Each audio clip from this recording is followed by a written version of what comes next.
damai sejahtera dari Tuhan Allah Bapa kita, serta dari anaknya Tuhan Yesus Kristus Tuhan kita. Amin. Selamat pagi, Bapak Ibu, saudara-saudari jemaat yang terkasih. Marilah kita mendengarkan firman Tuhan yang telah ditetapkan pada hari Jumat tanggal 17 Desember 2021 yang ada di almanak kita, yaitu tertulis dari Kolose pasal 1 ayat 19. Demikian bunyi firman Tuhan buat kita. Karena seluruh kepenuhan Allah berkenan diam di dalam Dia. Ayat itu Tuhan debatado naing mamaringanan di bagasan ibana sadok hago nai ima sahakna.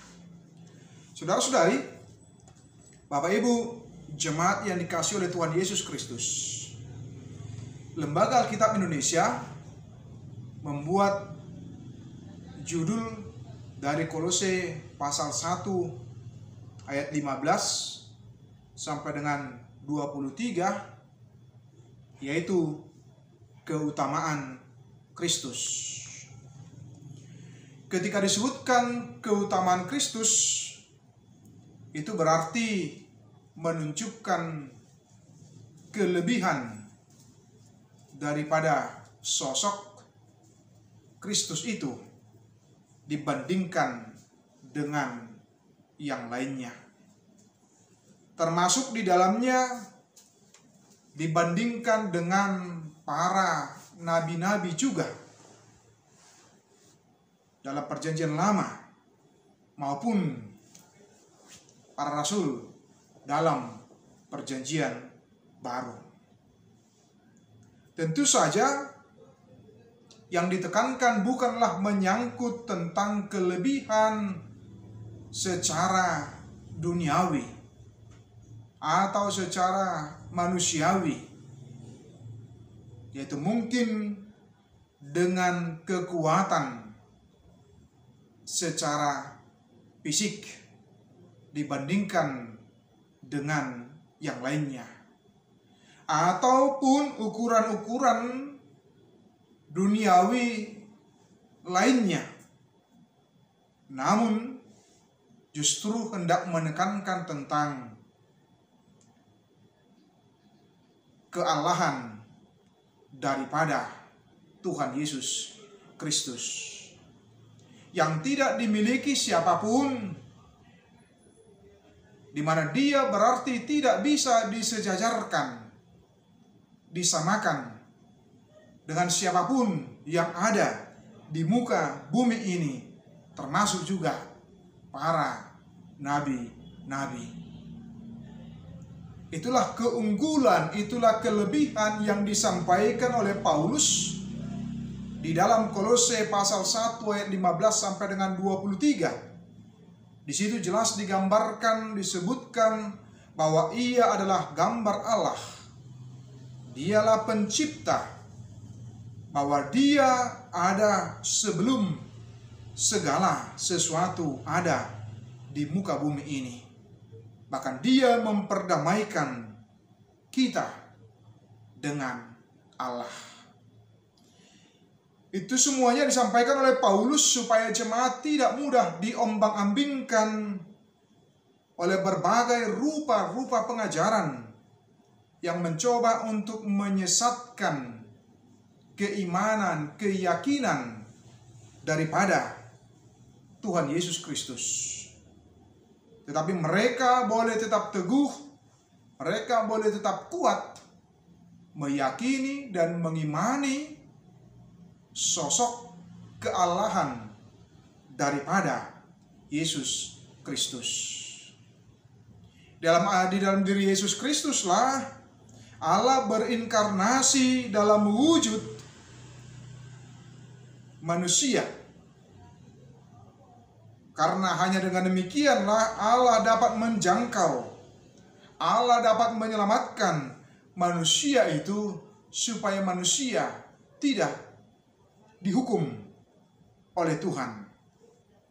Karena hanya dengan demikianlah Allah dapat menjangkau Allah dapat memperlihatkan dirinya secara sempurna di dalam diri Yesus Kristus, karena sesungguhnya Dia adalah Allah, maka kita juga memperoleh keselamatan dari Kristus ketika kita boleh beriman secara sungguh-sungguh, boleh taat, tunduk kepada Dia di dalam kehidupan kita.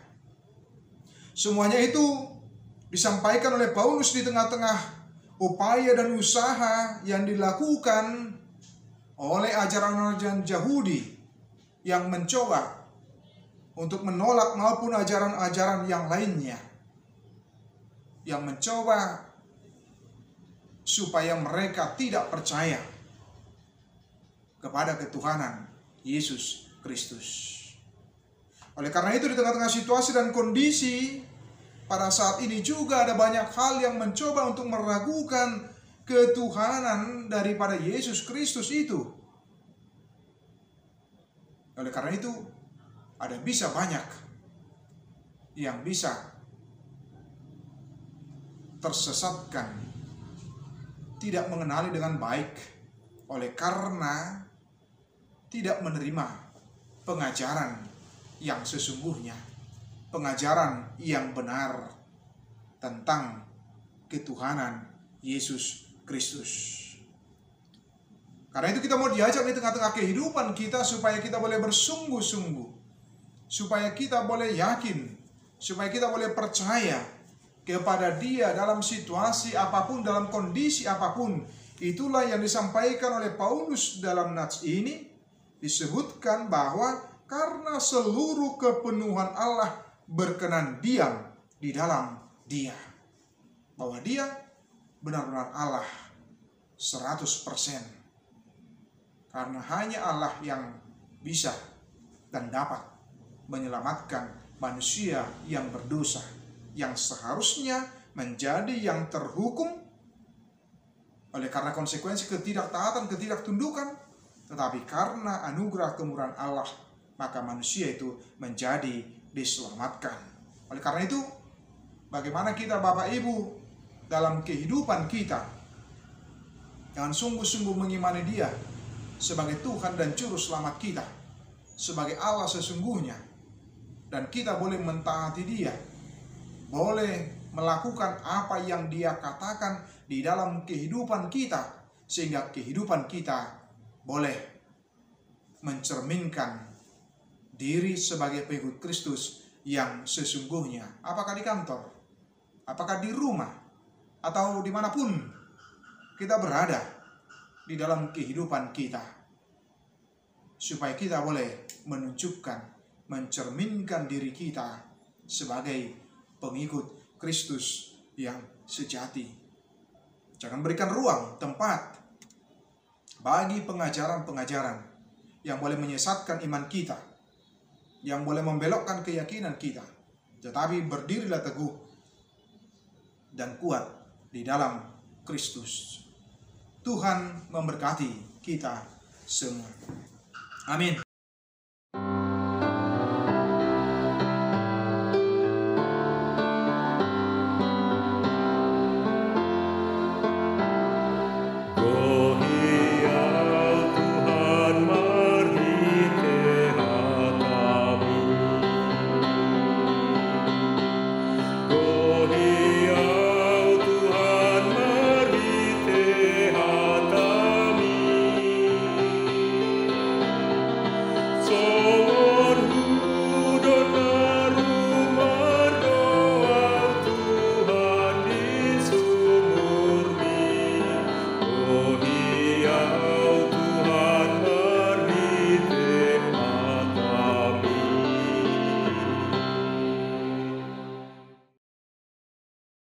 Alia manami na di bono gijang, sai pinarbadia maguarmu, sai ro maharajonmu, sai saut malomo ni roham di bono tongon songona di bono gijang, lehon matuhami sadaran hanguluan siap hari, sesa madosanami songon panesanami, di dosa ni dongan namar dosa tuhami, unak kami togion tu pangucunan, balua mahami sian pangago, ai hodona punah rajaon, dohot hagugoon, rodia sangapun saliling nililingna. Amin.